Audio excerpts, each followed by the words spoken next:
wanna disappear. Big world kupoteza ndege ya Malaysia, small enough kufit kwa telescope macho ya Asia. Santa Claus alligator crashed the wrong party, hiyo red outfit.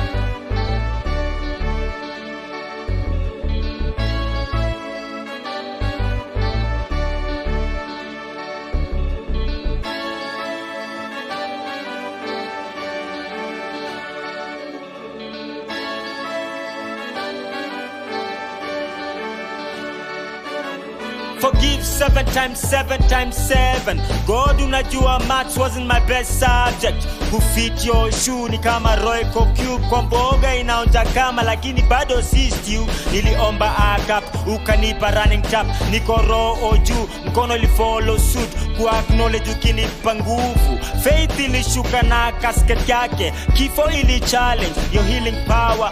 Nikiwa na mresh niishi venye ulipulse kwa cross with open arms bad legs crossed. Nielekeze mawe yangu kwa kichwa ya Goliath, si kwa mali ya jirani nikifeel jealous. Filthy rag, hopeful heart, roho yangu imevunjwa mara ngapi, but still kama nilicollect all the pieces. Nikuita Jehova, nikusifu forever. Hakuna mwingine tegemeo waeza. Jua ya dhambi ikichoma najiegeza, kivuli cha msalaba wako ngome salama. Kila drop ya tears, ocean ya fears, wakinikatia hani madias, hanging drips wanna disappear. Big world kupoteza ndege ya Malaysia, small enough kufit kwa telescope macho ya Asia. Santa Claus alligator crashed the wrong party, hiyo red outfit ni ya 14th fair.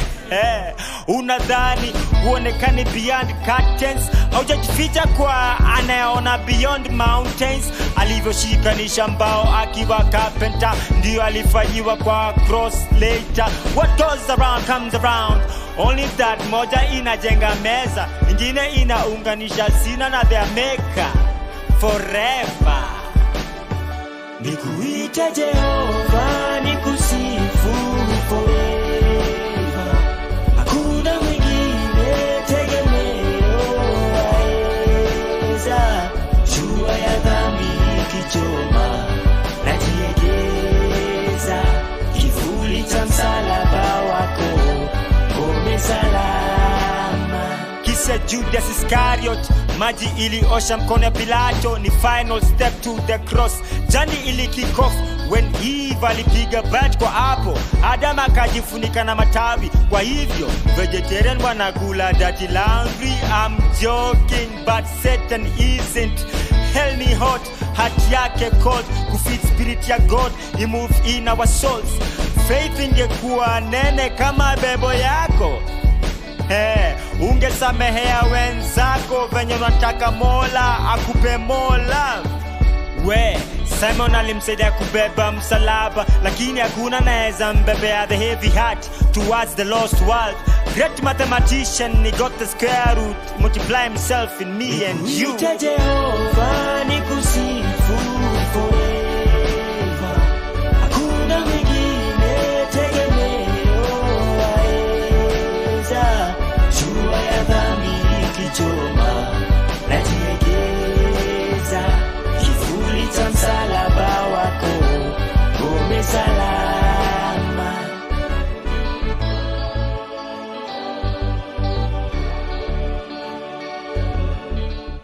It's Giuliani with a great jam over here called Jehovah, starting us off this Friday afternoon. Ikiwa ni Kubash Daily right here on KTN Home. How are you doing, wonderful people? Mazina, hope komko salama kabisa. It's your boy DJ Moz again, welcoming you to Kubash Daily, and it's really, really nice to have each and every one of you. Mazina, could join up even ndani ya KTN Home au sio? itakuwa ni show kali sana mazee, 2 hours of great content, great music kama ya Juliani imetuanza hapo hivyo Jehovah. We also have so much more. Some brand new songs have been dropped today. I know that one of the jams that are definitely going to be premiering today is one from an artist that we have absolutely come to love, yani kwa sababu ngoma zake zinatuongeleshaga mazee kimtaa. Cindy, I'm talking about none other than Timam. Here's a brand new jam that will be dropping today. We do have some families who are going to be joining us on the show today because today is Family Friday. I'll see you. And so a big shout out going out to all the families who are watching Kubash Daily Sahizi. Let us know your names, mazina familia yako ni gani, mazina mnawakilisha mkiwa upande gani.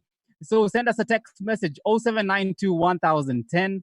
Send us a text message on that number ama a WhatsApp message on that number. Let us know your name and your family, mazito tuweze kuwakilisha na hapa hivi. I'll see you. You can also go ahead and send us a voice note. Ingia tu kwa WhatsApp. Alafu tutumie tu voice note kitu kama hii. Useme hey mazee ni aje mazee Moz, huu ni mazee, mimi naitwa Jemo na ningetaka kusalimia nani na nani na nani na nani na nani wakiwa hii pande yangu na familia yangu mazee inaitwa akina nani, si ndio? Alafu turushie message hapo hivyo kwa WhatsApp. We'll be more than glad to go ahead and play your voice note. But mimi siko peke yangu, niko Nairobi, lakini my co-host DJ Sean, mambo vipi bro? Fresh tena sana Moz, mambo vipi? Niko chonjo. I love the t-shirt man, marangi tu. Nakwambia bana, you know I'm in the land of bright colors, so I'm super proud to represent for Machakos County and everybody else who's not within the Nairobi County as well. You guys, let me tell you bana, today I'm surrounded by people who love colors, you know, people who have embraced color bana. Nimezungukiwa na nyinyi bana. I'm telling you today you've done your best. At least umetoka from your grays and they're usually grays and grays. I think you only have gray t-shirts bana. Who, me? Yeah. You know, like this is not great. Kuna kagre maybe kidogo lakini kagre. Umejaribu kidogo. Yeah, but so I like that's a good thing. I'm trying to embrace bright colors as well. You know, you're rubbing off on me bana. Iko tu sawa. I'm happy to be here. Thank you for having me bana. I am. As you need to go ahead and represent your family bana. What's the name of your family, man? I'm representing the Kasafiris. I am super pumped about this because tomorrow naenda go hang out na wao. So yeah, that's my family. What about you? Let us know. It's very simple. You can hit us up on our social media pages. On Facebook, it's Kubamba TV official fan page. Or if you'd like on Twitter, it's at Kubamba TV or Instagram at Kubamba TV. Drop in, let us know the name of your family and we'll be sending shout outs their way. Hapo sawa mazi. So let me see Sean kama niko na messages kadhaa hapa hivi za kuweza kusoma real quick, si ndio? Kama vile show imeanza saa hizi mazi. Wacha niingia hapa hivi kwa SMS nione akina nani na nani wanawakilisha mazi leo. Ni familia gani? Mimi familia yangu mazi is the Mathenge family, lakini pia mimi niko na boma yangu, si ndio? So it's the Kimathis nawakilisha nao hapa hivi. So we have Nancy who's watching us kutoka Meru. Thank you so much Nancy for representing. Alafu nani mwingine kwa hapa hivi? This is na watch live mazi, mimi ni Dangote na nacheki mazi nikiwa hapa hivi wa Gagra ni wapi sasa mzee? Sean, shasikia place inaitwa Gagra? Mimi sijui lakini mimi niko na watu kadhaa pia pale wamekuja and we have international people in the building, so malizia zako niingie kwa wangu. Sawa mazi, niko na mwingine anaitwa Kevin anasema mazi show iko fire na show imeanza mazi. Hapo ni sawa kabisa mazi Kevo. Alafu nacheki mazi show iko lit mazi na watch kutoka Narok ni Kerush. Asante sana kwa kuwakilisha mazi. Let me take one more hapa hivi alafu tuende kwa show na tupatie what's happening on social media, si ndio? Show iko fiti sana mazi, naitwa Shelby kutoka Nyahururu man. I love mazi show. Tuko na mse wa Meru, tuko mse na wa Narok, kuna mse wa Gegra, sijui Gegra ni wapi, na pia mazi nasikia you know we have people who are representing from different area codes. I'll see you. Now, yours, that's great, but this is even better. We have somebody, Lily Kumba. She's tuned in all the way from Juba, South Sudan. Thank you so much, Lily. Then we have Tina Queen Diva. She's tuned in from Kisii, representing Nyanchwa Massive. A big shout out to you. So let us know which families you are representing. Lily, I would really like to know what's the name of your family. Tina as well. So go ahead and drop those in our comment section, and I'll be getting to them as well. Haya, some more texts that are coming through maze. Niaje maze, mimi naitwa Happy kutoka Minyori. Wasiwa Minyori nimewasalimia sana tena sana maze. Alvin, niko present maze, and I'm representing Fred's family kutoka Nax. You guys, listen to the representation, man. All over the country, bana. That's what's up. That's what we love to hear, maze. Kwa sababu, of course, you know, the station is also a nationwide station, so we're really glad to have all these guys who are representing from different area codes. Ni peas maze, na wakilisha kutoka Murache. Wasiwa Murache tumewasalimia sana tena sana. Watendo nani huyu ako hapa hivi ambaye anatuvutia waya saa hizi, si ndio? So wacha cheki namna gani. Sean, kuna messages zingine ama bado? Yes, somebody has just peeped in. Peruzi Domi anasema tuned in from Westi. Thank you so much as well, Peruzi. Hapo sawa mazini. Nikiangalia hapa hivi niko na Karimi. I'm greeting my friends wase wa Kangeta girls. That's class of 2019. So let me take some more message hapa hivi. Saseni mazee majamaa, naitwa Bryce. Show iko late mbaya mazee, na wote nikiwa Nyahururu na Katikus family. Thank you very much the Katikus family. I hope mazee mko salama kabisa, au sio? That goes out to you guys. Who else do we have over here real quick? Mazee messages didn't come fast and furious, Sean. Well, I have somebody else on social media, Boni Onchiri, and Boni tuned in from Doha. Big up. Thank you so much, Doni. Then we have Caroline Kiprop, and I'm happy to represent the Kiprop family from Kiambu. Thank you as well, Caroline. Apo sawa. Now I'm going to pull up a little bit on this message, bana, because we haven't read this guy's message and he's been writing to us consistently, bana. Haya mazee, anatua na chenchi kijini yake vipoa hapa hivi mazee. This is Rago. Rago unasema unatuwatch kutoka Narok mazee.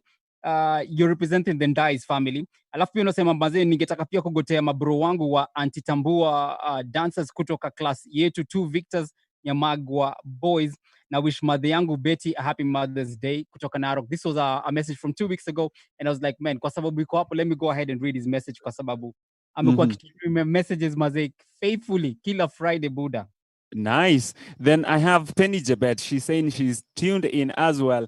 Then I see Stanley Jr. anasema naitwa Asha kutoka Karen, Nairobi, representing for the Koech family. He's representing Moi Forces. Thank you so much for coming through as well. Remember, drop in your comment and we'll be getting to that. I see Mary Leah Akenga. She's saying she's watching from Santa Rosa. In California. Salimia Akenga family, friends, and every family represented in Kubamba. Then finally, before we go to something else, I see Flo Nyagus anasema, hey, I'm Cynthia from the dancing family, watching from Utawala. Gotea wase wote wa Gathirimu girls. Do you remember them, Oz? Yeah, Gathirimu girls bana, wako chonjo kabisa mzee. Yeah, and this is the dancing family from last week. The family we hosted on the show. We had them last week on Friday, and they won the family challenge, sindio? Yes, they did. So just before we introduce our families for the show for today, Mazet, tumetuma shoutouts as many as we could, because normally we don't get to read as many messages as we can. Allow us to tell people what we're talking about today, sindio? So a big one for us is the Ministry of Education, the Cabinet Secretary for Education, Professor Magoha, he had recommended that schools might be reopened in the month of June. Actually, I think that the date that was set was June 4th. Sindio? And so, but they have gone ahead and asked people, go ahead and give us your suggestions about the reopening of schools, as well as the forthcoming examinations, mazizama fourth formers, pamoja na class 8. But what we're asking and what we want to hear from you is, should schools be reopened in June? Sindio? Or even better, Mazi, allow us to push it a little bit farther. Sindio, when do you think the schools should be reopened? Go ahead and text us 0792 1010 ama 0792 10 0010, whichever is easier for you to be able to shikanisha. Go ahead and let us know, Bana. What do you think? When should schools be reopened? And what do you think about the forthcoming examinations ama Form 4s, pamoja mazena ma Class 8s, Bana? Sean, what do you think? Personally, I am for waiting it out. So even if it takes us the next 3 months to get things under control, I am okay. Even if it stretches all the way to September, I am totally okay. I feel I shouldn't be in a rush, or we shouldn't be in a rush to send people back to school. And then the element about the exams, I do believe it will not be affecting one specific person or one specific school or a set of specific students. It's something that's nationwide. So I feel this is also something that we can work around, given that it is affecting all of us. If we need to move the exams, for sure, let's do that. Sawa kabisa bana. Now, without further ado, I think it's only fair as we go ahead and welcome the families who are joining us for the show today. We have two great families, Yani. And of course, Lisama, today we're surrounded by colorful people, bana. People who have embraced color. And we're really glad to have these two families with us. Let me start here with the family ambao hawako mbali kabisa. Wako tu hapa hivi sio Kimau au sio. So allow me to welcome the Mwenga family. Mwengas, mambo vipi?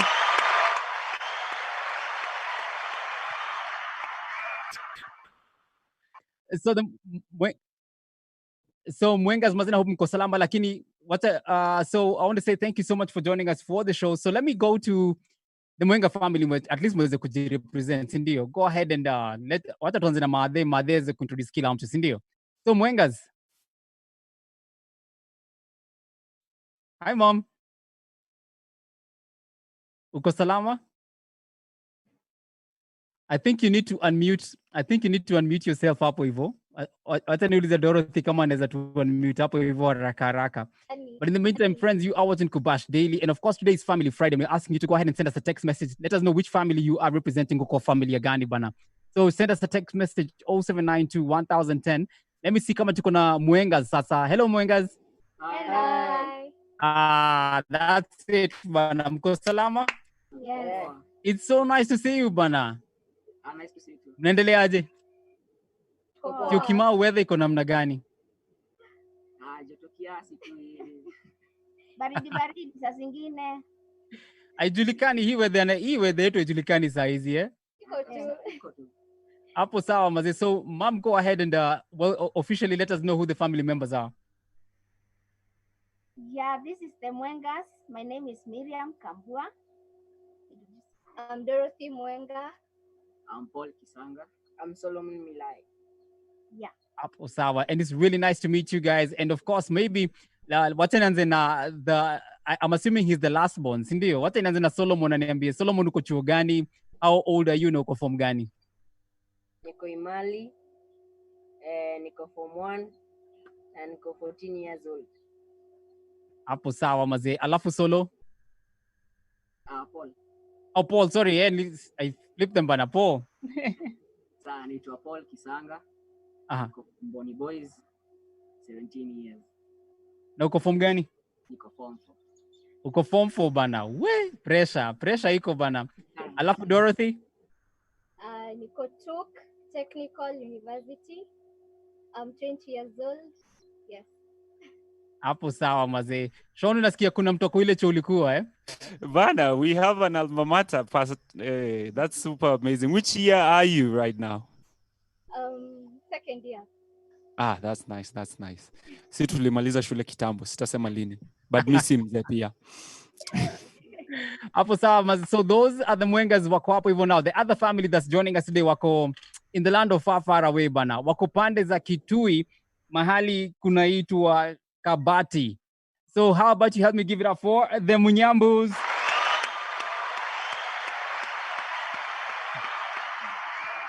Munyambus, mambo vipi? Uko fiti Wazima kabisa. Hapo iko sawa. Nyinyi si wengi, nyinyi mko watatu tu. Hii ni nyumba kubwa. Oh man, it's really nice to have you guys with us on the show today. So I'm going to ask Pastor Munyambu if you can go ahead and introduce your family tafadhali. Let me say it's a pleasure to be here today together with me. It is my great family. Huyu ni Lady wa Moyo Zipora Munyambu. Alafu this is my son Prince. Huyo sasa ndiye next of kin. Hey, hiyo ni familia kali kabisa na like vile umemuita mazee. Lady wa Moyo, Lady wa Moyo. Lady after my own heart. How are you doing, ma'am? Hey, Uko salama? niko salama kabisa, nashukuru. So yaki kuita Lady wa Moyo, wewe unamuita nani?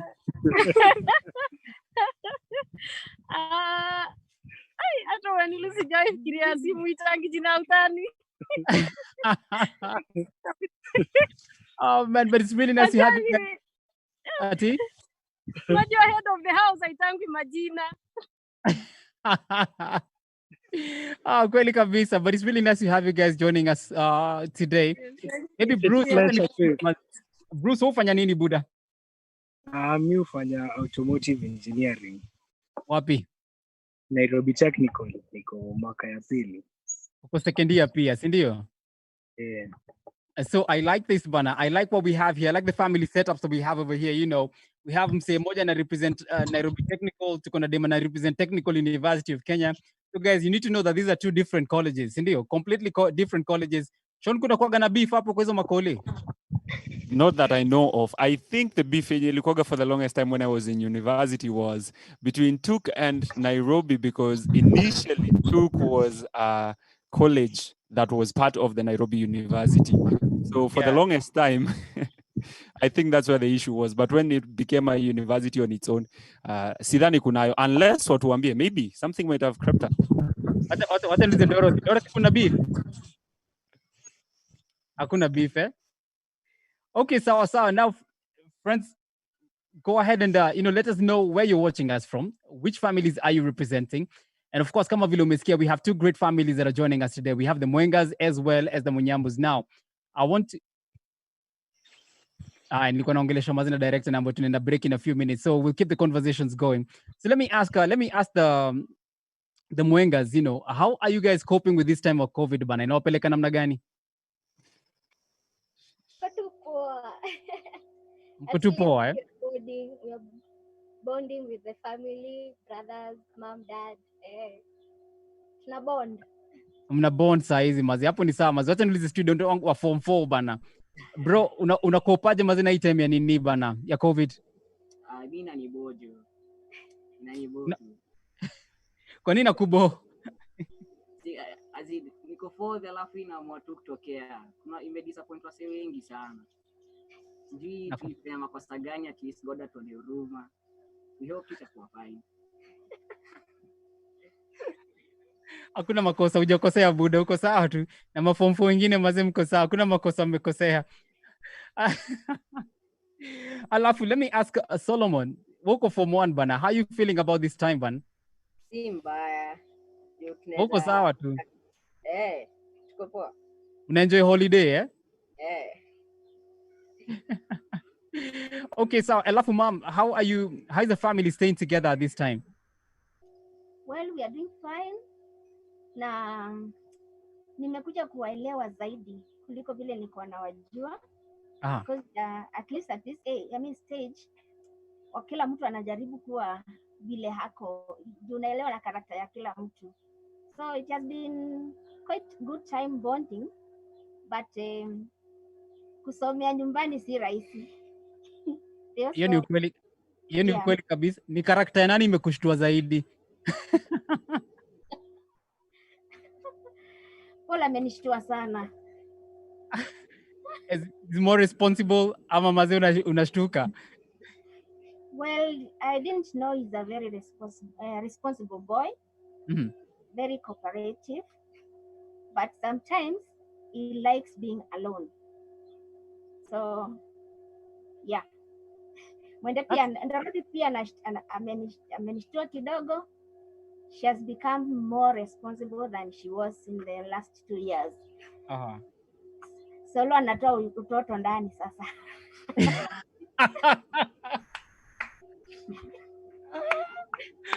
Apo sawa bana. And let me ask the Munyambus, how are you guys coping at this time? It has been great time of family reunion and bonding. Nini umenotice kwa Bruce? Amekuwa msee moja responsible. Unajua sasa yeye ndio boy yule tuko naye mtaani. Sasa yeye ndio amekuwa the kingpin. Sasa mimi nachukua tu back seat, yeye ndio wakutumatuma hapa na pale. Nikitaka kubebwa yeye ndio chauffeur wangu. Tukisimamishwa na karau kwa road block, yeye ndio wakuongea. At least sasa unajua uko na boy kwa nyumba. Hapo ni sawa kweli bana. Alafu Bruce, how has it been, being with your parents at this time? Keep it real. Kusema ukweli, I think this is the longest we shall be able be together. After hapo hivi kila mtu anasonga kivyake, but at some point unaona I appreciate the moment, because after hapo hivi it is going to be forever tukae pamoja again. Hapo ni kweli maze. So you're having a good time, at least you're trying to enjoy your time with your families, ndio? Kabisa.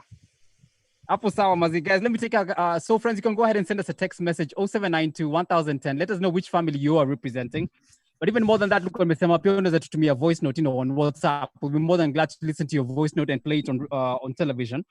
Lakini pia Maze, do you remember our question that we are asking today? The question we are asking you is, do you think schools should reopen in June, or when do you think schools should reopen? And what do you think about the forthcoming examinations, the KCSE and KCPE? Just drop us a message. In the meantime, we go for a short break, and then Kubash Daily continues right after this.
Hey, what's happening, wonderful people? It's your boy DJ Mo saying, join me every weekday from Monday to Friday. That's from 1 p.m. to 2 p.m. for the Lounge Live. We're going to play some great old school music as we represent Christ Jesus to the fullest. Kama kawaida. Remember this song right here, Bad Boy Family? Of course, man, this and so much more every weekday on the Lounge. With me, your boy DJ Mo's 1 p.m. to 2 p.m. only on Kubamba Radio. I'll see you. Peace. You've always been right there to let me know everything's alright. Get inspired. Hey, what's happening, wonderful?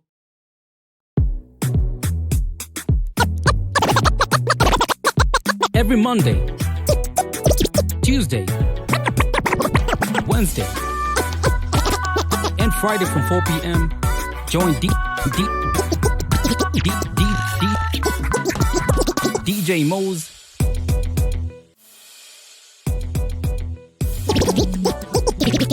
DJ Sean, the Kubamba crew for Kubash Daily,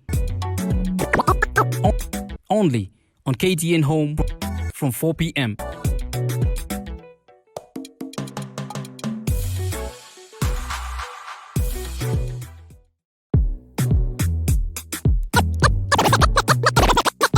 Every Monday, Tuesday, Wednesday, and Friday from 4 p.m. Join DJ Mo's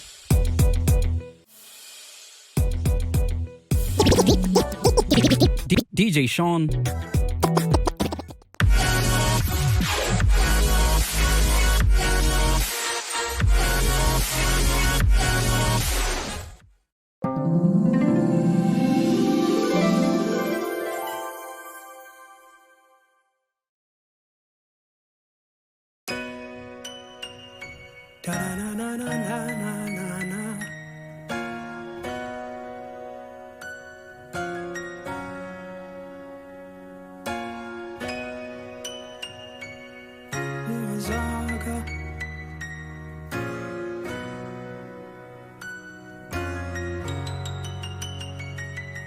Kakiwa kamehuha bado uko kitini, sisi hatubabaiki, wewe ni mtatuzi wa zogo.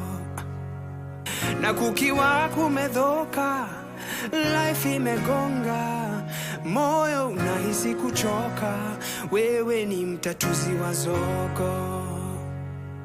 Tusipoona dalili, tukizungukwa na janga, upande mashida na maafa, wewe ni mtatuzi wa zogo.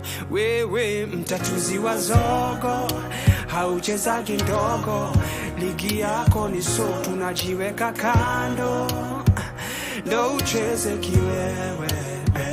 Mtatuzi wa zogo, hauchezagi ndogo, ligi yako ni so, tunajiweka kando, ndo ucheze kiwe. Una track record ya kufana, walikuwa kinenge wakadishimana, maji ukapasua barabara wakapita, ni kipi kinakutisha? Wewe ni yule toka jana, na hulalagi daily uko janta, confidence iko kwako, tukiomba inafika. Zaidi ya kings wa dunia, umejaa greatness, kivipi ni G-stress, utacheza kama wewe, utatatua zogo. Wewe ni mtatuzi wa zogo, hauchezagi ndogo, ligi yako ni so, tumejiweka kando, ndo ucheze kiwewe. Baba mtatuzi wa zogo, hauchezagi ndogo, ligi yako ni so, tumejiweka kando, ndo ucheze kiwewe. Wewe ni mtatuzi wa zogo, hauchezagi ndogo, ligi yako ni so, tumejiweka kando, ndo ucheze kiwewe.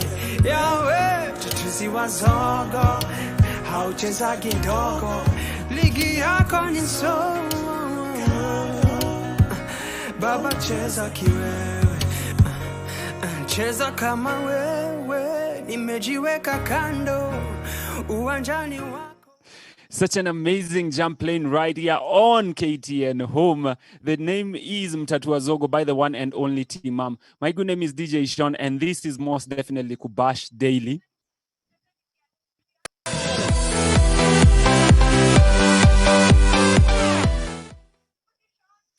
And you know, each and every single day we have to do this with you, the trivia. And today it's all about math. So get your pad and pen. It's time to do math all over again. And today's question is those questions Moses once said he hated. So here's the question for the day. I'd like you to take it down and then work it out and drop in the answer. Remember, you can send your answer on our Facebook page. That's Kubamba TV official fan page, or text the number on 07921010. The question is, it takes 30 workers, 6 days working 8 hours a day to harvest maize in a farm. So how many days will 50 workers working 6 hours a day take to do the same work? And this question is courtesy of our math teacher, Mr. Daniel Mosab, representing for Kalandini Secondary School all the way in Machakos County. So grab your pad and pen and start working it out. Weh. Hapa ndio nahitaji mtatuzi wa zogo. Hey. Wacha niuliza maboy wangu mazee wa form 4. You know, hey, Paul. Umesikia hesabu? Nimesikia. Hey, Buddha, can you solve it? Yes. To give you a chance. Yeah. It's easier. Anaweza rudia swali tu tena. Wacha tutakuuliza tena mazee. So we'll come back to you, I'll have to kuulize. Actually, now you have a pen and a piece of paper. That's excellent. So let me ask you the question again. Please pay attention. Alafu maybe Christine, you can run the graphics again one more time. Sindio? Just for the question, so at least tuone kama Paul anaweza kimbizana na hii. So Here is our question for today. So it takes 30 workers, 6 days, working 8 hours a day to harvest maize in a farm. It takes 30 workers, 6 days, working 8 hours a day to harvest maize in a farm. How many days will it take 50 workers working 6 hours a day to do the same work? Tatuzi wazogo. Aya, as you get into this, let me ask the Munyambus real quick. So there's a suggestion, and maybe Bruce inaweza kuwa poa kusikia kutoka kwako bana, about schools reopening in June. What's your take about it? My take for now, I believe disease inaendelea kuspread, and the more schools, there are schools which zenye ziko mashinani na they have huge numbers in terms of population. A school could do up to 1,000 students, and reducing a class from maybe 50 students to 20 students in Amanisha, other students won't get the chance to be able to read. So if the disease is still going on, and if the students go back to school at this particular time, we are going to risk a larger population. And imagining children go to school, they come back home, and the disease continues to reinfect other people. And if as a people we want take an opportunity to, or a chance, so given the time we have right now to be able to stop the spread, inaweza kuwa vigumu even as we continue to engage in other things like learning. So for now, kila msee akae home. Unasema maziwa sio sirudi chuo June kwanza eh? Yeah. Hapo ni sawa kabisa. Let me go to the Mwengas. Let me ask the youngest first. Solo, what do you think? Mrudi chuo June ama mbaki home kwanza? Tubaki home ndo kila kitu settle, then tuishie chuo. Ati mbaki home ndio nini? Kila kitu itulie. Hapo nakubaliana na wewe bana. Acha tusikie. Let me ask Dorothy. Dorothy, what do you think? I think because the Form 4s na Class 8s wako affected, I think the government should give the chiefs juu si kila mtu an access internet or the ViewSAS thing. So the chief kwa area wapatiwe past papers wa distribute kwa wase kwa area wale watu wa access. I think it will be easier for the people who don't. So chuo zifunguliwe ama zisifunguliwe kwanza? Funguliwe, as in kila kitu tu iko tu sawa ndio watu wa resume na vitu zao. Hapo sawa maze. Sean, what, do you have any feedback for us? Yes, actually, and I like what has been just brought up about the large numbers of students we have in a school. So a lovely lady, her name is Mary Leah Akenga, she's telling us, she suggests that the Standard 8 people and Form 4s open this June, and then we change our stadiums into classrooms in different counties to accommodate them to come together to revise papers for the exams together. So she already recognizes the numbers we have in terms of our educational system. So that's a very interesting one. Let's use the stadiums. So we put the stadiums to good use, eh? Yeah. You guys, Bana, that's an interesting suggestion right there. And of course, friends, we are asking, should schools be opened in June, or when should the opening day be? Should they be open this year or next year? Go ahead and let us know your comments. Remember, you can send us a voice note, 0792 1010. I'll be taking some voice notes in a minute. But in the meantime, Ivy, you're watching us kutoka Kisii and you want to big up your family and your friend Kadra. I wish ungetuambia maze familia yako ni gani, maze ingekuwa poa sana tena sana, but it's nice to have you joining us. Ivy maze nasema sana. Gracie kutoka Nax, unasema show iko tu vipoa maze sana, na ningetaka ku greet my friends wangu sana maze. Wewe maze waambie nawapenda tu sana. So umesalimiwa sana na bishti yenu maze anaitwa Gracie akiwa hapo hivyo Nax. So at this point, I want to play Animal Kingdom with the two families, bana. I want to know which family mazeta shinda leo. Is it the Munyambos who are good? Ama is it the Ndego? Is it the Mwengas? Nani wakali maze leo, bana? The Mwengas or the Munyambos? Are you guys ready? Yes. Nimesikia familia moja nimerespond, bana. Mwengas, are you guys ready? Yes. Munyambos, are you ready? Yeah. Kama kawaida. Haya, very simple Kishindwa instruction. tu ni walkover tumewapatia. Sasa hujatuambia fiti. Oni pasi. Sasa hujatuambia fiti. Sawa tu, sawa. Okay, sawa. Haya, sikizeni maze. So you have 1 minute. You have 1 minute to answer my questions, ndio? Okay. You have 1 minute to answer my question now. These are the rules. You'll tell me start and stop. When you tell me to start, I'll go through the letters of the alphabet in my mind. When you tell me to stop, nitasimamia mahali, and then I'll ask you questions based on that category, and we'll see how many questions you'll be able to answer. Sean, keep track of the answers, ndio? Ndio? Yeah. So let me start with the Munyambus. Munyambus, are you ready? Yes. Hiya, basi. So tell me to start and to stop. Start. Stop. P. P for Pauline ama P for balloon. P for potassium. Potassium. Okay. Potassium for manganate. Tuko pamoja. Sawa. So starting, there's my timer. Ikaona iko kwa 0, si ndio? So starting now. Name of a boy. Pauline. Girl. Paul. Girl. Paul. Country. Country. Capital.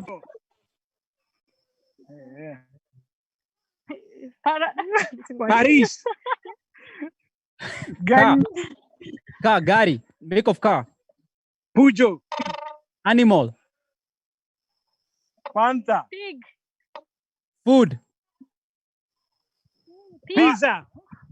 Peas. Pasta. Color. Potatoes. Pink. Purple. Color. Pink purple. Pink purple. Country. Portugal. Philippines. County. Pakistan. Portugal. Stop. Wacha Shona tuambie mazee mmejibu ngapi? Hey, Moz. Nakwambia mimi nimejibamba. So I don't know whether to give them the first two because the name of boy they said Pauline, and then the name of girl they said Paul. So, disqualify hapo. But you've got 8 of the possible questions that were asked. Oh wow, that's really good. That's really good, man. That's a good start. Aya, so next we have the Mwengas. Mwengas, are you ready? Mwengas, mko tayari? Yeah, tuko tayari. Aya, basi ndio, there's my timer. Are we good to go? Yes. Aya, tell me start and stop. Start. Stop. H for hungry ya njaa, si hungry ya kukasirika. Ni kwa kuka. Si hungry ya makasiriko. Hungry ya njaa. So tuko poa, are we ready? So there's the timer starting now. Name of a country. Pass. Capital. Kuwait. Name of a boy. Hostel. Girl. Hannah. Make of phone. A type of phone. Huawei. Color. Pass. Animal. Horse. Country. Holland. County. Pass. Food. Honey. County. Pass. Governor. Hassan Joho. Hapo saa yote tutawapatia. You just answered it just on the nick of time bana. Sean, umejibu ngapi? This is going to sound funny, but for the first time, we have a tie. Oh, wow. They also answered 8 of the possible questions that were asked. So great job, the Mwengas, as well. Hey. Oh, sawa bana. Let's do this. Allow us to play one song, and then when we come back, we'll do another Animal Kingdom. Alafu, we get to hear the final words from the two families who are joining us today.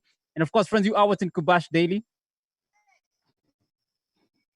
Oh, we've been asked to go. We're going to go for a short break right now. And then Kubash Daily continues right after this. Do remember, let us know where you're watching us from. Should the schools open in June? Or when do you think the school should reopen? Alaf, what do you think about the forthcoming examinations? We look forward to hearing from you. Please send us a voice note as well, 0792 1010. We're going for a short break. Alaf, Kubash Daily continues right after this.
Hey, what's happening, wonderful people? It's your boy DJ Mo saying, join me every weekday from Monday to Friday. That's from 1 p.m. to 2 p.m. for the Lounge Live. We're going to play some great old school music as we represent Christ Jesus to the fullest. Come on, Kawaida. Remember this song right here, Bad Boy Family? Of course, man, this and so much more every weekday on the Lounge. With me, your boy DJ Mo's 1 p.m. to 2 p.m. only on Kubamba Radio. I'll see you. Peace. You've always been right there to let me know everything's alright.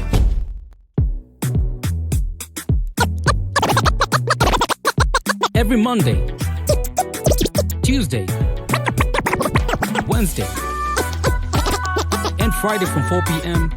Join DJ Mo's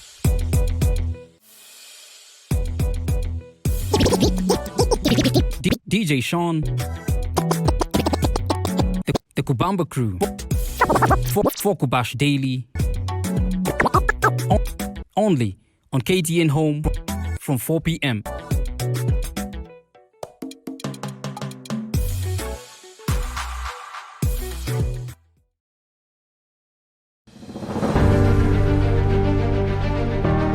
The coronavirus pandemic has not just infected thousands of people around the world. Sadly, thousands of people have also lost their lives. The virus is here in Kenya, and unless we do something about it, thousands will die. Our healthcare system cannot bear the burden of this virus. If too many people become infected, we all know that our healthcare system will not be able to handle the pressure. We stand to lose many lives. You, me, or our loved ones could lose our lives. To avoid this from happening, you and I have a part to play. Wash and disinfect your hands regularly. Wash your hands frequently with soap and water. Don't touch your face. Please observe social distancing. Avoid going out of town or being in groups with so many people. But most importantly, stay at home. Please stay at home. Stay home. Don't go out to meet with your friends. Stop your children from going out to play in groups. In fact, limit anything that takes you out of the house and follow government directives. Please let us follow government directives. You must stay at home. Stay at home. Dear Kenyans, stay at home and save lives. Stay at home and save lives. Stay at home and save lives. I beg. Stay at home. Let's stop the spread of coronavirus. care for me as I care for you. And together, we will beat this thing.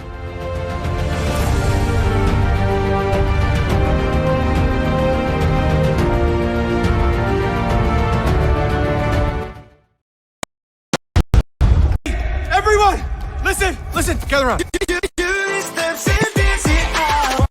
Wash your hands when you got a cough, turn your head. Can you clean your space? This is how you keep germs away.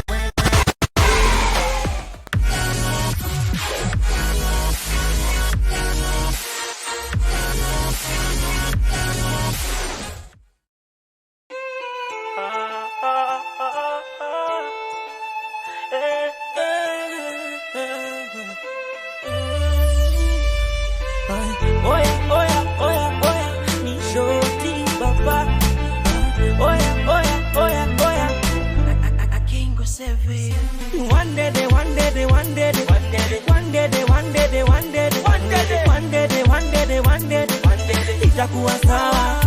One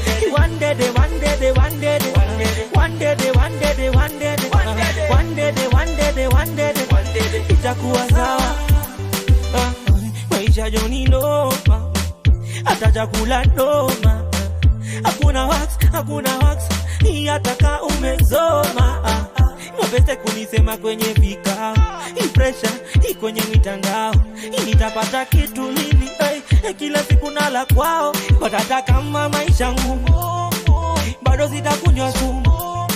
Hakuna shida itadumu, Mungu wangu wako humu. Hata kama maisha ngumu, bado sitakunywa sumu.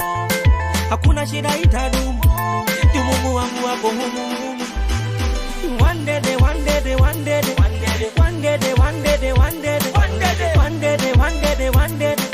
itakuwa sawa. One day,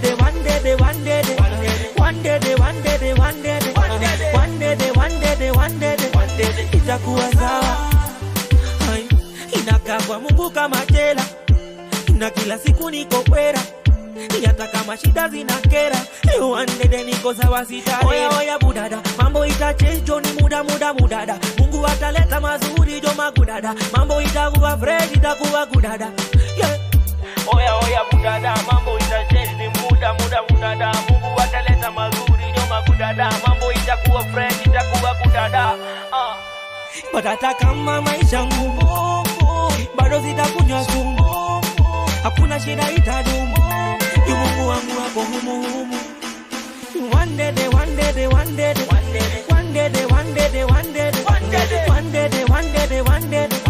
itakuwa sawa. One day,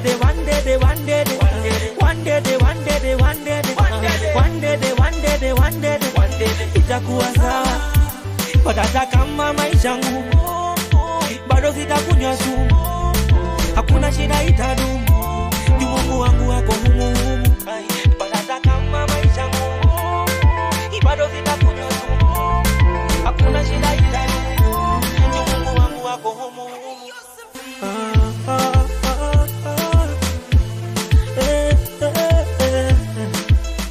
It's a brand new jump over here kutoka kwa Moji Short Baba, inaitwa One Day mazee. Alafu usema mazee, hakuna shida udumu forever. Haiwezi dumu forever mazee. So one day man, hizi shida tunapitia saizi itakuja kuisha, au sio?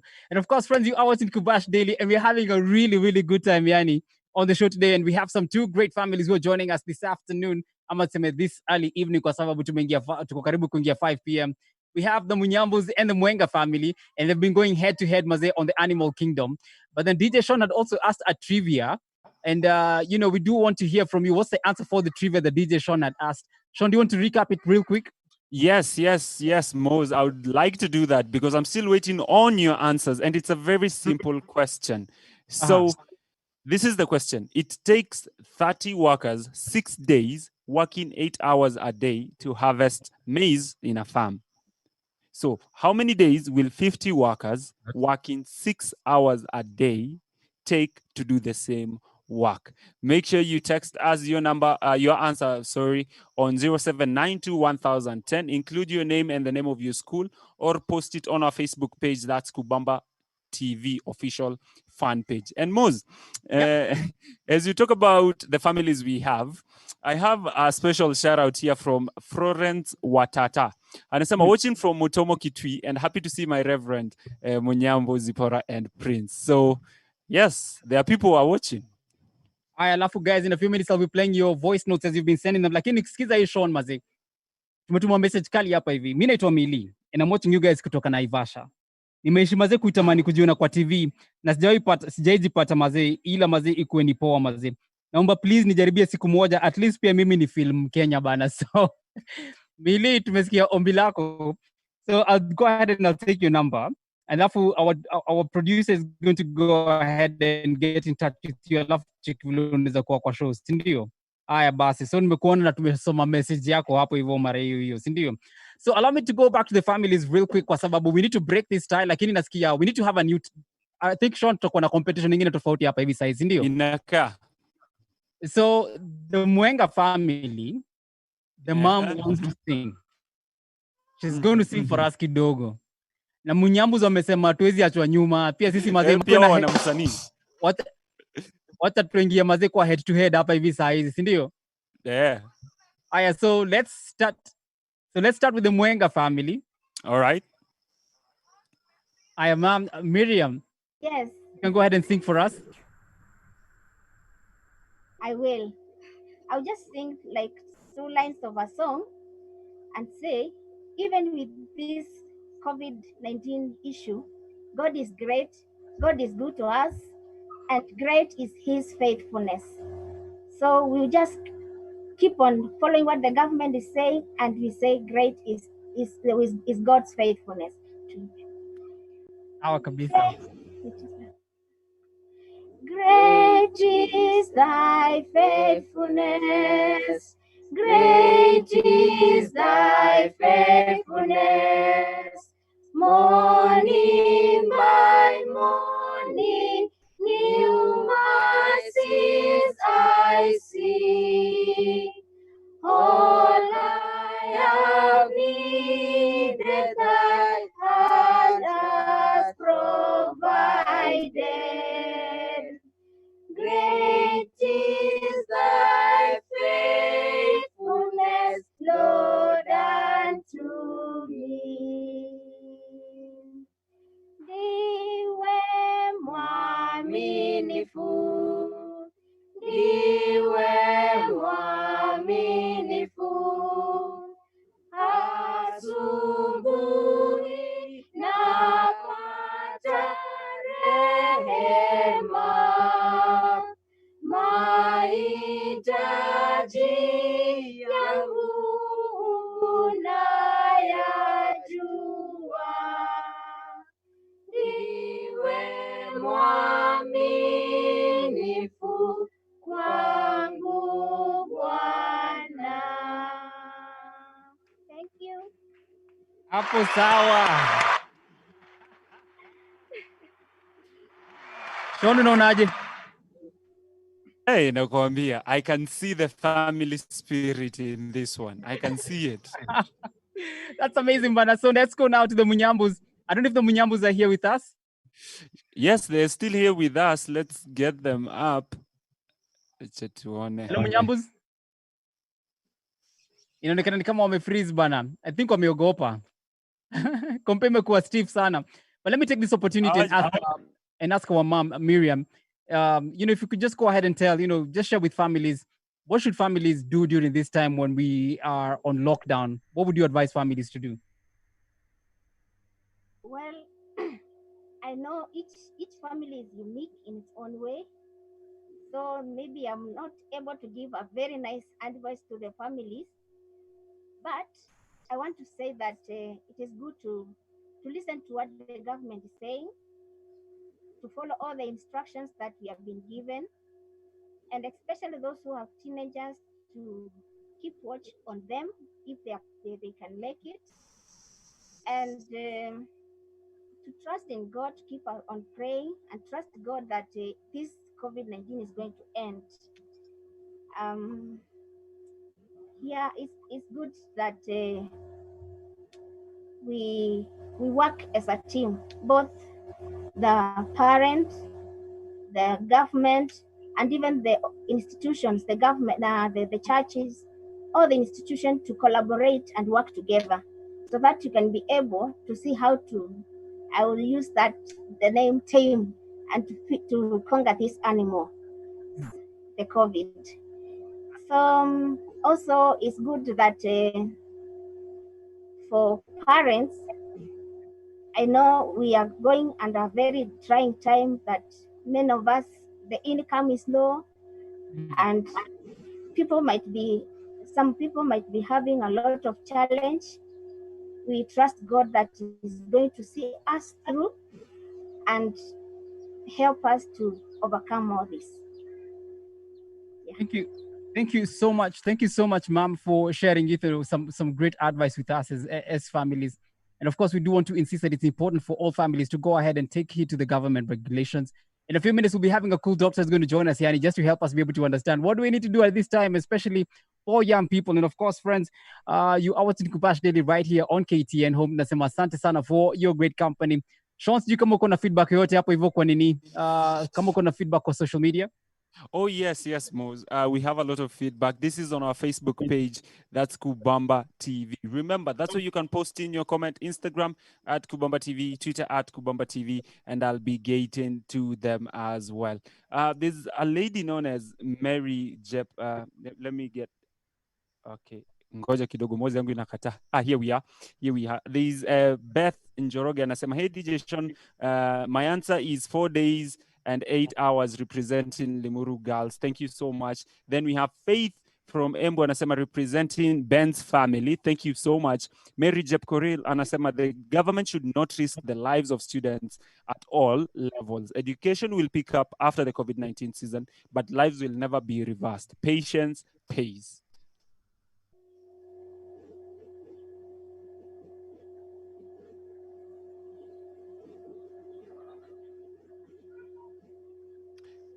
Mose, it seems your mic is not working, Mose. Check that. That's Maggie who's watching us kutoka Kayole. Asante sana Maggie. Alafu Rehab, thank you so much for sending us a message as well. This is on 0792110. I'm representing Graceland Primary and I'm watching kutoka South Kinangop. I'm also representing the Kareitis family. Thank you very much. Let's see if we can take a call over here real quick before we go for the music break. Hello. Hello. Hi, how are you? Hey. What's your name? Unaitwa nani? Oh, mko salama. Uko na mama ama uko na nani hapo? Oh, wasalimie wote, waambie mazetu mwasalimia sana, si ndio? Asante sana. Oh, Sean, that's so sweet, bana. That's absolutely sweet, maze. Yeah, nakwambia, it's always amazing when we have the kids as well. That means the entire family is watching, so yeah. Absolutely, man. So, friends, we are going to go for a short music break with DJ Sean, and then when we come back, we do have some more comments as well that are coming your way. But then it seems that we have lost the Munyambu family. So I think Sean Sememaze wame concede and the victory belongs to the Mwenga family. We can say that, but I will still give them time. maybe watakam to go bro waseme no. But this is what they said.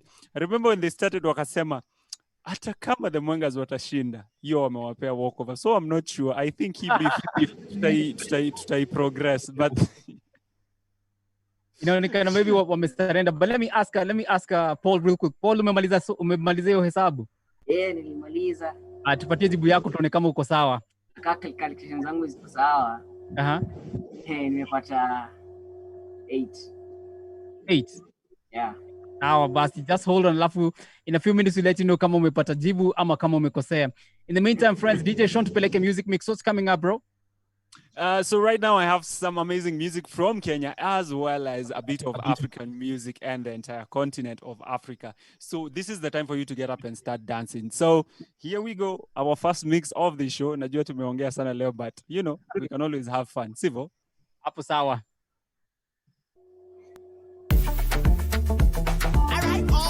You're in the mix right now with my boy DJ Sean. It is your man Fully Focused. Let's go. chini ya mwamba, chini ya mwamba, chini ya mwamba. Masterpiece nipate chini ya mwamba, chini ya mwamba, chini ya mwamba, chini ya mwamba, chini ya mwamba, chini ya mwamba, chini ya mwamba. Masterpiece nipate chini ya mwamba. Bibi vijana wazee shikamo, ana try kuniita sitago. Shetani anipati ngo, nampateke ka wife ya demo. Masterpiece, masterpiece, nataka blessings. Nataka peace, masterpiece, masterpiece. Nataka blessings, never you won't get a piece. Nikikaa kwa shetani sitamea, ananiseti na atanichomea. Nikikaa kwa shetani sitamea, so I'm not there. Shetani sikutaki kwangu, wachana na maisha yangu, wachana na wokovu wangu. Niko chini ya mwamba, chini ya mwamba, chini ya mwamba, chini ya mwamba, chini ya mwamba, chini ya mwamba. Masterpiece nipate chini ya mwamba, chini ya mwamba, chini ya mwamba, chini ya mwamba, chini ya mwamba, chini ya mwamba, chini ya mwamba. Masterpiece nipate chini ya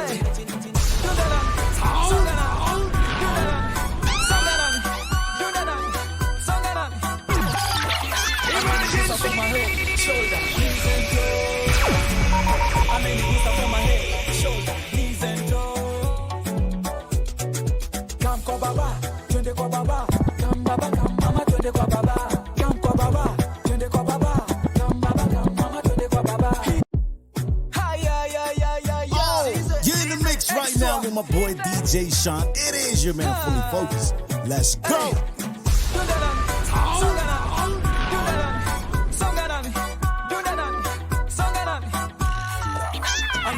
From my head, shoulder, knees and toes. I mean, it goes from my head, shoulder, knees and toes. Come kwa baba, twende kwa baba. Come baba, come mama, twende kwa baba. Come kwa baba, twende kwa baba. Come baba, come mama, twende kwa baba. He did it, kama arrow. Mina singing, please believe me. When you see me, nikiruka ruka, nikicheza cheza, sini yameweza, sini yametenda. Wakirusha mawe, Amanda his umbrella, amenikinga. No matter what the weather, kani ponya roho, kanifanya beta. Niko chini ya mwamba sitatetemeka. Come baba, come mama, twende kwa baba. Come baba, come mama, twende kwa baba. Amenigusa from my head, shoulder, knees and toes. Amenigusa from my head, shoulder, knees and toes. Come kwa baba, twende kwa baba. Come baba, come mama, twende kwa baba. Come kwa baba, twende kwa baba. Come baba, come mama, twende kwa baba.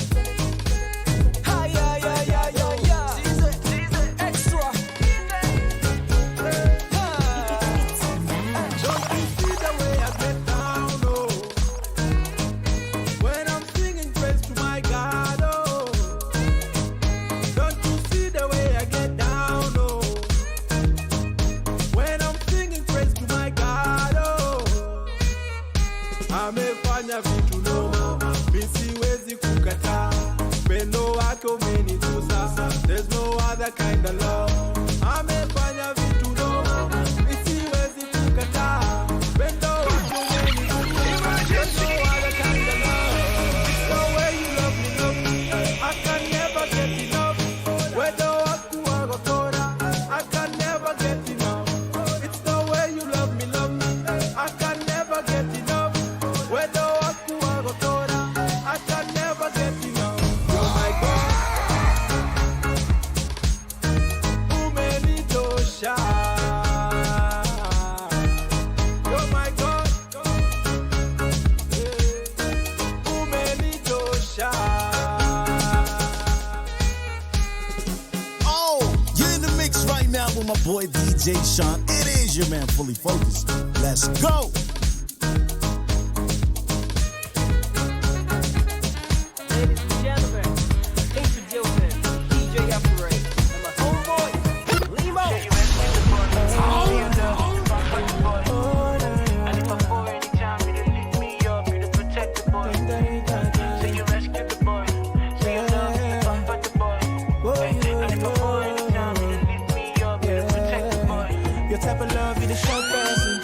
If not, what I go drum passing, oh yeah. It is so good and it's so real and it's so free, yeah. Your type of love, you the show person. If not, what I go drum passing, oh yeah.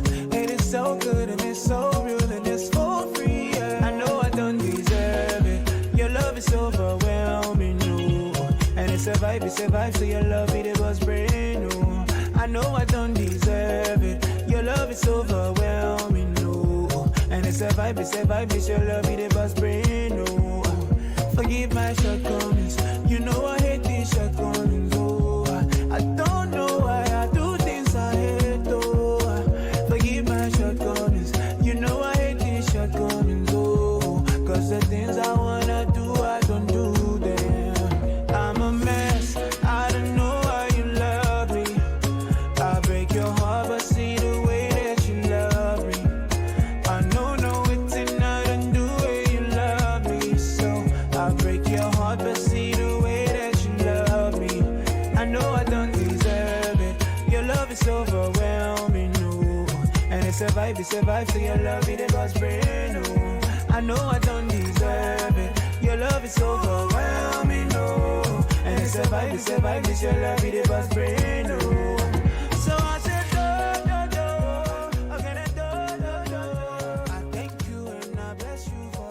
It's a mix over here, courtesy of none other than our very own DJ Sean Yani representing. And the last song up with only a Limo Blaze Yani representing Nigeria. Kali sana bro. Asante tena sana Moz. Inaitwa nini nyimbo? Nyimbo inaitwa nini kaka? The song is known as Your Love. This is off his project inaitwa Afro Rap and why am I forgetting? Afro Rap and I'll remember the last one. But that's the one and only Limo Blaze representing for Nigeria. All right, that's what's up, man. Guys, in a few minutes, we'll be bonding in with a very fresh doctor as well to come and talk to us about, how do we stay safe, Yani, and how do we keep these numbers low, especially at this time. But friends, do remember, today we're talking about, the question that we're asking, guys, is what should we do? What should the government do, especially at this time, when it comes to reopening of schools? Should schools reopen in June? What's your suggestion? So go ahead and hit us up, Yani. 0792-1010. Go ahead and drop your voice note up hivyo alafu za kuidrop. So niko na voice note hapa hivi Sean. Come through maze. Alafu nenda kitu kama hii. Okay, ni vitu kutoka Kisii muende.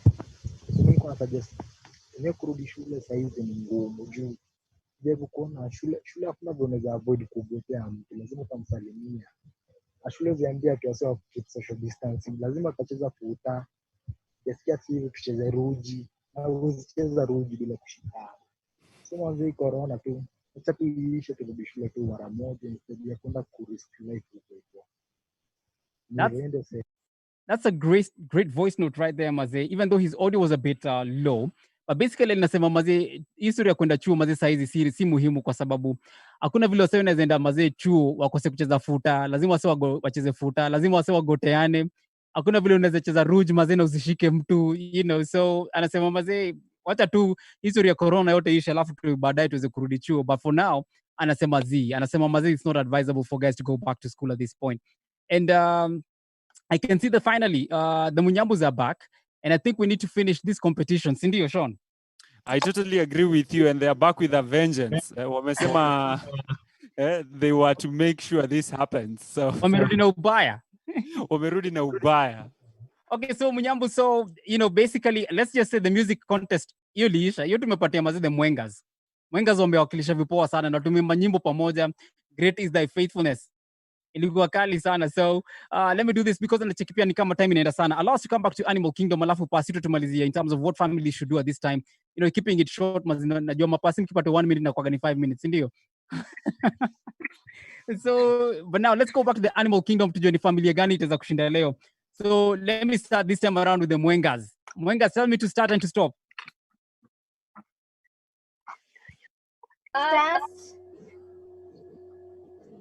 Stop. Niambie start tena kwa sababu nimesimama kwa P na walikuwa shajibu P. So niambieni start na stop tena. Start. Stop. I'm tayari. Yes. The letter is I. I. Oh no. Yes. You ready? There, my timer is there. It's ready. So for the Mwengas starting now. Name of a boy. Ivan. Ian. A girl. Ivana. Country. India. Italy. Capital. Pass. Animal. Pass.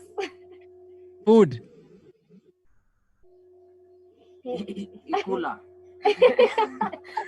Color. Pardon? Color. Indigo. Car.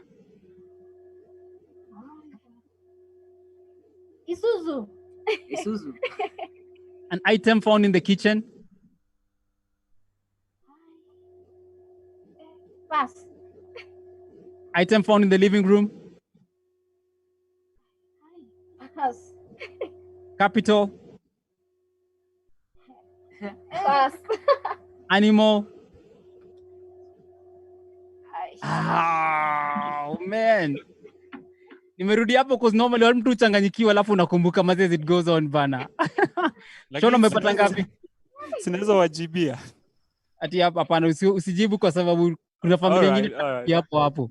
So they've done a tremendous job. They've hit 5 of the possible questions that you'd have asked. So congratulations, Mwengas. So that's a total of 13, eh? Yes, that's a total of 13. So now let me see. Are the Munyambus back? Munyambus mko tayari? Oh yeah, wako hapa tu na sisi. Wako hapo na sisi, si ndio? Yeah. Wacha tuone basi. But friends, do remember, you can also go ahead and send us a text message 0792 1010. Want to find out, bana. What's your take, especially regarding what we're talking about, schools reopening in the month of June. When should schools reopen according to you? But most guys are saying, kutoka kwa zile zime come through, mazee wase wanasema mazee yenyewe, wacha chuzi sifunguliwe saa hizi. Maya, kutoka Nax, mazee na kucheki mazee. Alafu, she's answering your question, anasema mazee, it's 7.5, Sean. Haya. Fiona, kutoka Kiini, mambo vipi mazee? Hope uko salama kabisa Fiona. Thank you so much mazee.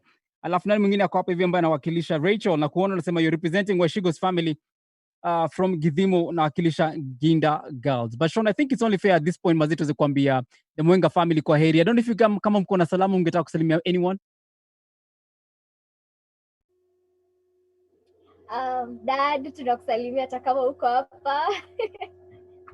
Our neighbors, our school mates, our friends, our family members, yes. And everyone who is watching us, hi. That's dope bana, that's awesome bana.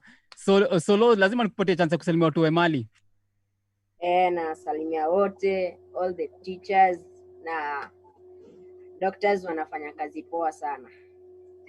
Yani, I like that message bana. Big shout out going out to all the doctors and all the nurses as well who are on the front line. Alafu Paul, maze greetings zako za wasawamboni ni akina nani na nani? Mna salimia wazimu wangu wote. Sinanga mbogi ya zimbaya lakini kuna hapo ni Wakenya wote tu in general. Hapo ni sawa kabisa bana. So thank you so much guys for joining us. And of course, mamu kuna salamu za mtu yote? Ya, namsalimia mamangu nyumbani Kitui, Ruth. Na the Milais, pastors wote, mujikaze, Mungu ako pamoja nanyi. Na Wakenya wote nawapenda. Asante sana. Tutaendelea kuwa pamoja. Thank you so much and as well. Thank you so much for singing for us as well. May God bless you guys and thank you for the message ambao umetupatia for the country for such a time as this. Ndio. Yeah. So big shout out again going out to all the Mwenga family. Tunasema asante sana mazee. We deeply appreciate your company today. Thank you and may God bless. Sawa. Let me read a couple of messages that are coming through, Sean. Mazee, messages zinakabuja ku fast and furious bana. Liz, na kucheki mazee unasema you're watching us hapo hivyo Ungwaro mazee, alafu unasema show iko fine. Asante sana wase Ungwaro, tumwagotea sana mazee. Mary, you're watching us kutoka Embakasi Utawala, alafu unasema you're watching the show and you're representing the Maina family. Thank you so much. Who else is here? Na chiki mazee, hey Kubash, this is Lina Gaki. I'm representing the Mwirigi za hapa hivi pande za Nakuru. Thank you very much Lina. Nani mwingine tuko naye hapa hivi real quick. Trying to refresh all these messages mazee. This is Masi from Ndonyo. Masi wa Ndonyo, tumesema asante sana kwa kututumia message. There you are. Alafu unasema mazee kuwa una represent the Kimanis family. Alafu unatuma salamu zako na tunasema asante sana, tumepokea salamu zako sana tena sana. I'll be playing some more voice notes when we come back. Alafu pia tuko na salamu rasmi zinaenda kwa familia fulani kwa hapo hivyo pande za West Pokot, that's also coming your way. Hey guys, I love you so much. Yani, your channel at long last, your channel yani iko poa sana. God bless you. This is the Mboro's family. Nasema sana, asante sana the Mboro family. Hello. Hi. Hi, how are you? I'm good. What's your good name? I'm called Ruth. Ruth, where are you watching us from? from Embakasi. Embakasi kukoje? Asante mazi. What do you think about the opening of schools? Ifungue June ama wasi kwanza wabaki home kwanza?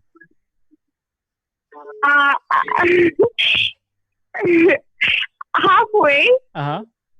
Ifunguliwe na halfway isifunguliwe. So ukisema half unamaanisha maform 4 warudi chuo ama maform 1 na maform 2? Yes.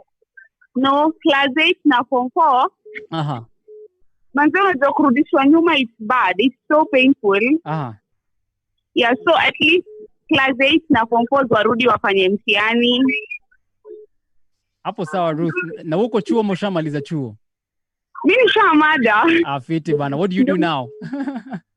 I'm just at home. Quarantine. Quarantine manenos, eh? Yes. Na sasa ile soap tunaocha inaitwa quarantino. You know, I'm seeing you. Asante bana. Salamu ziende kwa kina nani na nani. Represent your family as well. My friends. My church members, EVC. I'm here with my mom, so she's here. My bro. Across the coast. Yes, he's called Daniel. Asante sana, and say hi to your mom on our behalf, sindio? I will. Mom, say hi. Hi. Hi Mama Ruth, habari yako? Nzuri sana. Mnaendeleaje hapo hivyo Embakasi, mko salama? Tuko salama, tunashukuru Mungu. Asante sana, barikiweni sana na kueni na weekend njema. Amen. Pia nyinyi mbarikiwe na muinukiwe. Asante sana. Barikiwa sana. Oh, that's fantastic, Bana. Now, friends, in a few minutes, we'll be joining this wonderful doctor right here. Maze, her name is Dr. Nyashira. Nyashira, unaendeleaje? Niko fiti sana. Sasa kukaa. Niko fiti. Unakapoa sana Nyashira, Bana. Unaendeleaje? Asante sana. Ninaendelea fiti kabisa. Very happy to be here right now to join you guys. It's interesting what technology can do, eh? It's amazing what technology can do, Maze. Imetuleta closer, Bana. And of course, guys, in a few minutes, we'll be joining Dr. Nyashira. She's going to let us know what we need to do to make sure that we take care of each other and make sure, especially as young people, Bana, these numbers are going up. They need to come down low. We're going for a break, and after Kubash Daily continues right after this.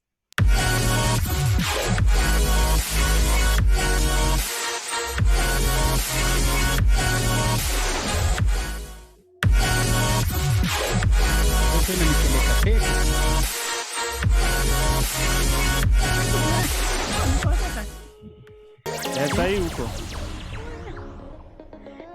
Watu peana warning bwana. Niko hapa nilikuwa nacheza na dogi liko hapa. Hiyo ni sawa, nimeona. But that is what is called working from home. You understand.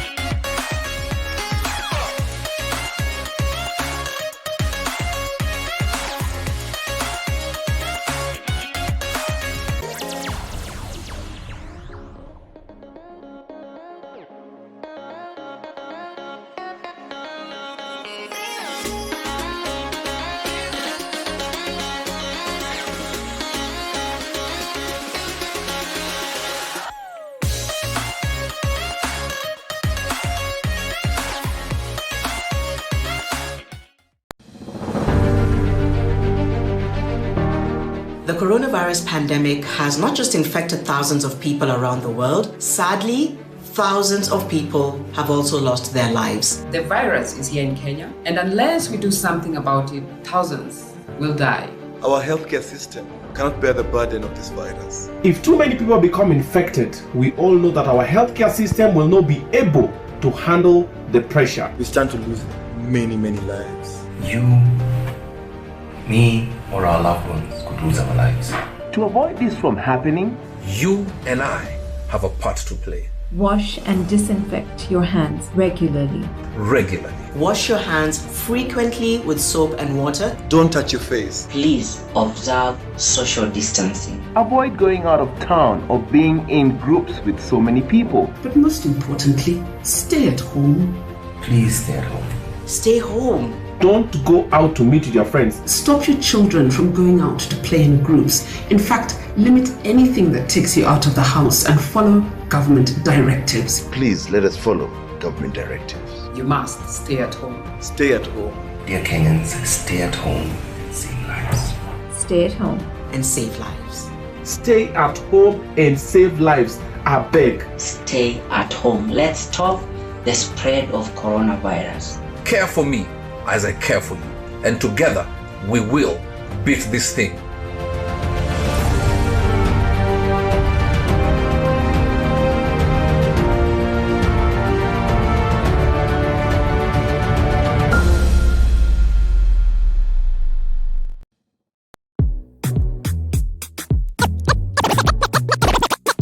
Every Monday, Tuesday, Wednesday, and Friday from 4 p.m. Join DJ Mo's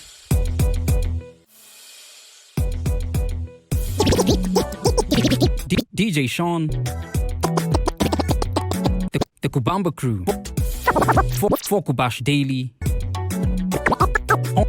Only on KTN Home from 4 p.m.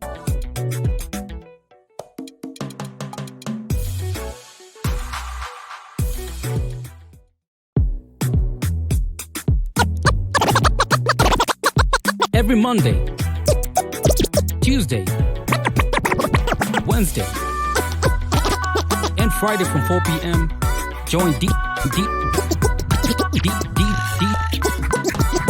DJ Mo's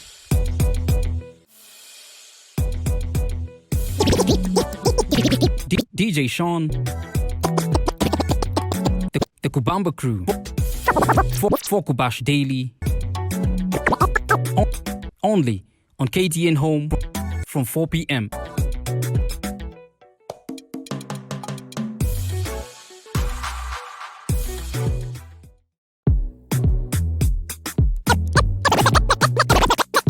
Every Monday, Tuesday, Wednesday, and Friday from 4 p.m.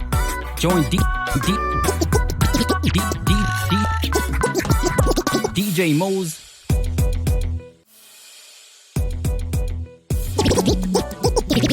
DJ Sean, the Kubamba crew for Kubash Daily. Only on KTN Home from 4 p.m.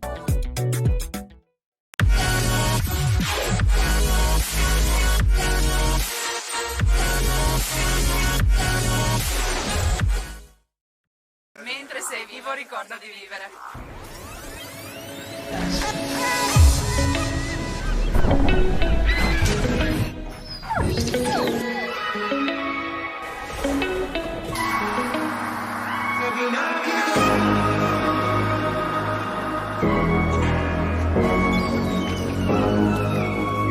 On to another level.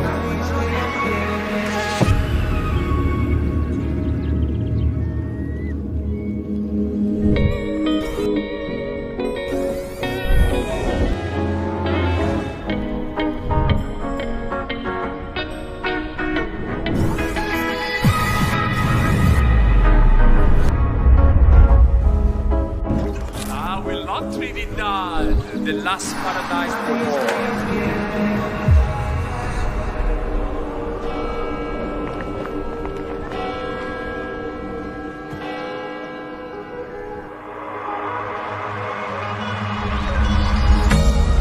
I'ma press fast forward. I ain't tryna die being a dreamer. Just can't stay the same forevermore. Ain't tryna replicate nobody, cause that'll be living their past. So I'm gonna fly to my destiny, yo. But every time I feel let down, pick myself up and go home. Better believe I'ma stay a go-getter. I'ma win like whoa. Working hard till I make it, just can't stay down. And the bar can't drop now, on to another level. So put your hands up, hands up, hands up, hands up. Everybody in the place where love can stay up, stay up, stay up, stay up, stay up. Stay up in the air like. Let me see your hands if you know you're not stop.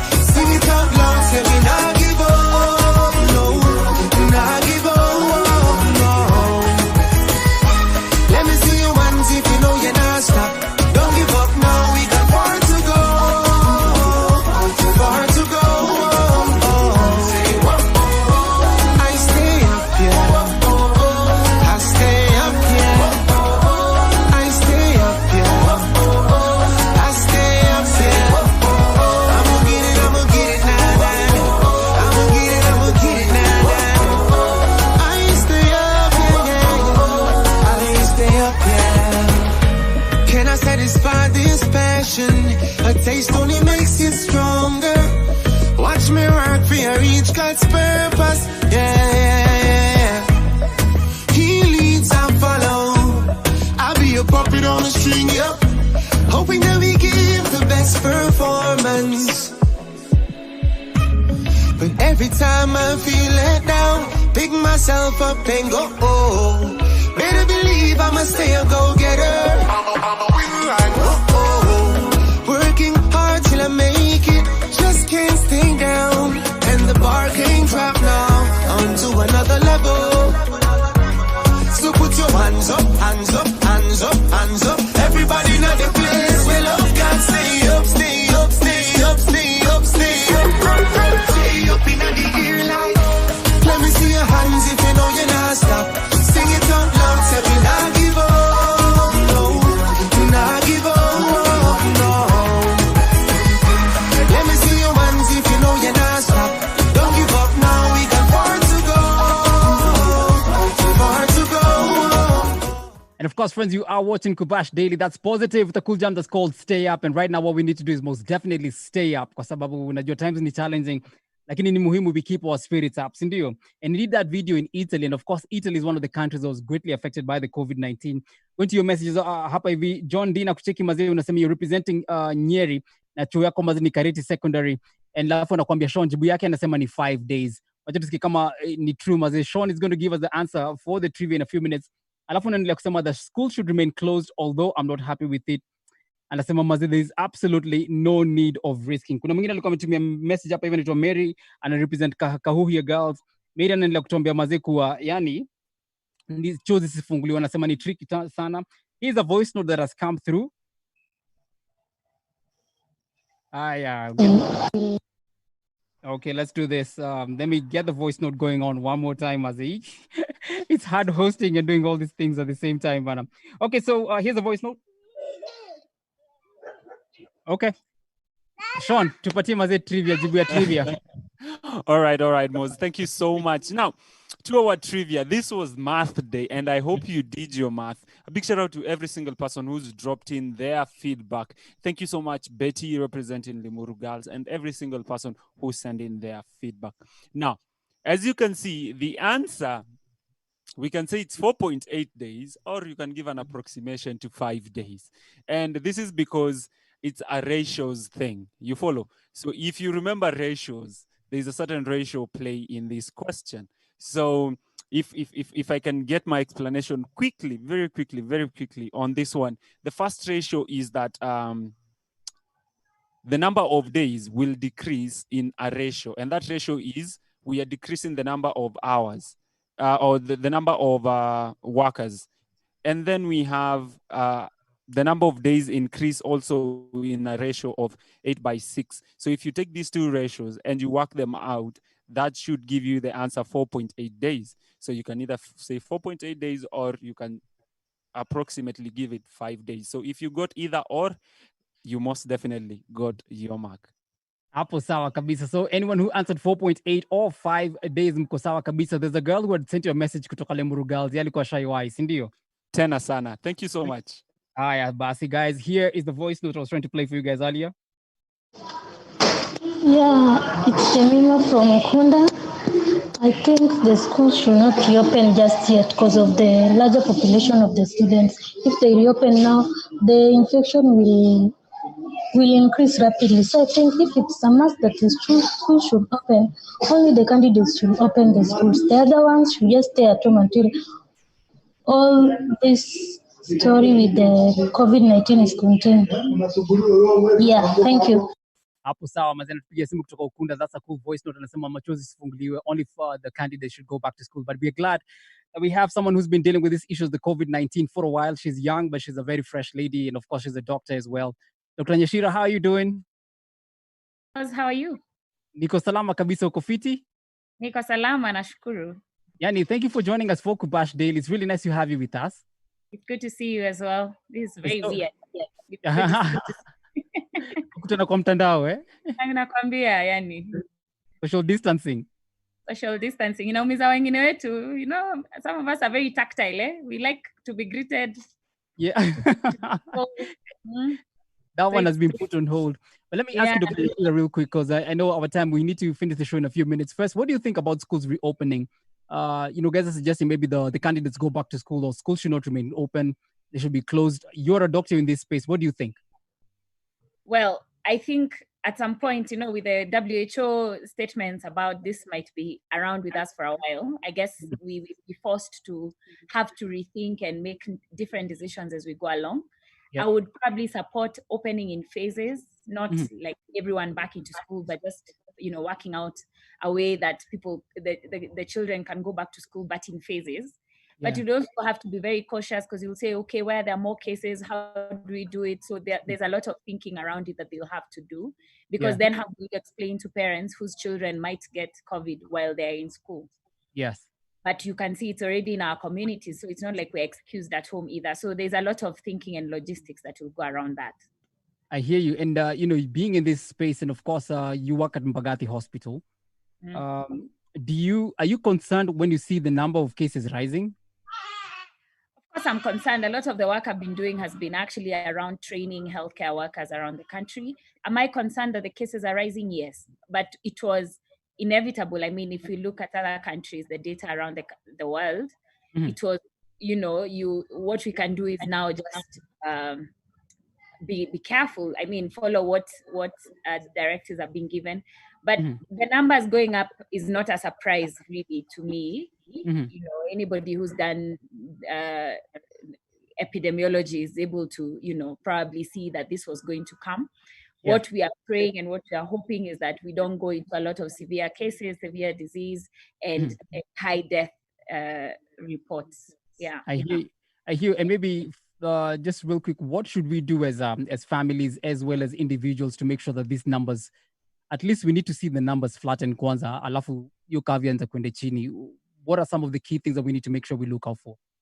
One of the things that I've been saying, all along, what we are trying to do now is what we should have been doing all along, like washing your hands and just cough etiquette and these things. These are things that we should have, practiced all along. So, I mean, we are just having to adjust to what is appearing to be what we must now emphasize going forward. Yeah. I'm sure there's a lot of infection rates that have gone down about other things. So what do we have to do as families? Do as the government advises. If you have any concerns, there are so many numbers to call. There's a lot of information.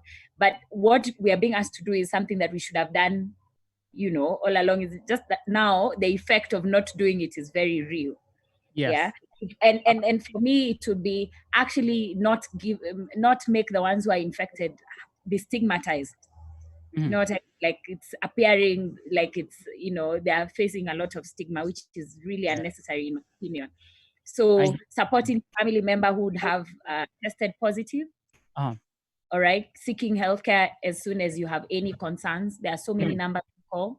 And the information is that the ministry is releasing a lot of information all the time. Absolutely. Allow me real quick, before we come and celebrate you, allow me to play a video from a gentleman called Elijah. Elijah wanted to say hi to his family. His family were Kombali sana, Wakopandi za West Pokot, and he wanted to say hi to them. And so, but Nyashira, together with Yani, all the doctors in the country, guys in the medical field, want to say thank you so much for a job well done, Yani.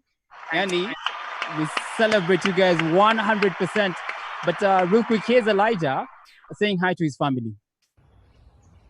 Kwa majina mimi naitwa Elijah.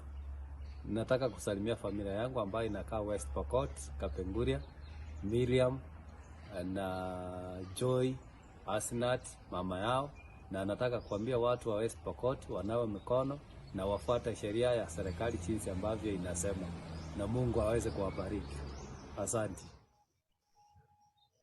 Yani, that's Elijah right there. And of course, Elijah will say, Asante sana, Yani, for sending a lovely message to your family. We are with Dr. Nyashira, but we're just about to come to the end of the show. But friends, do remember, today is Family Friday. And there's one family that I would like to encourage each and every one of us to belong to. And this is the family of God, because God loves us with a love that's from everlasting to everlasting. And your father may forsake you, your mother may forsake you, but God will always be there for you constantly. And what we'd like to encourage each and every one of you guys, let's draw very, very close to our Heavenly Father, because he's a friend who sticks closer than a brother, and he will always be there for you without fail. Thank you so much for joining us for the show, Nyashira. Yes. Mazee, pole sana mazee, imebidi tukukata kwa sababu ya time yani. But yani, No hopefully problem. next week we can have you on the show, sindio? No worries. This one is easy. I just need internet. You just need that's it right there. Sean, sema kwa heri bana.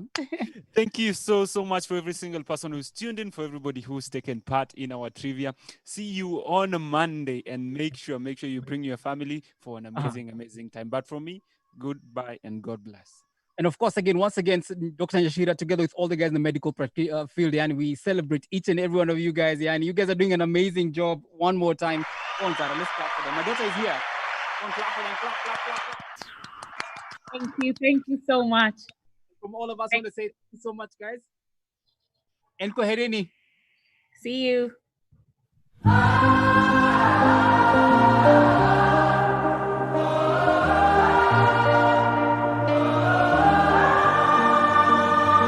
This is for the busted hearts. This is for the question marks. This is for the outcast soul, lost control, no one knows. Sing it for the can't go back. Sing it for the broken past. Sing it for the just found out. Life is now upside down. If you're looking for hope tonight, raise your head.